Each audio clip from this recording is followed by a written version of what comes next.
31 декември. Хора, искам да отправя едно послание към младите, а и не само.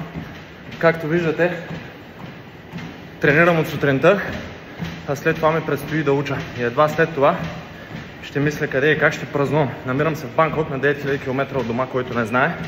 Искам да кажа само на младите, гледам в TikTok, заливат се с простотия, имитират някакви псевдогерои от нашите реалитета. Няма да говоря с имена, защото просто не искам да обиждам никой. Те сами ще се припознаят това, което казвам.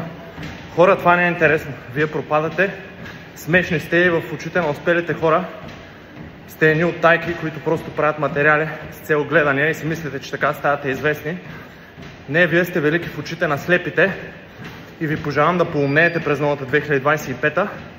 А на хората, които имат истински мечти, амбиции и искат да успеят, им пожелавам да го направят, защото с много труд успеха предстои. Поздрави!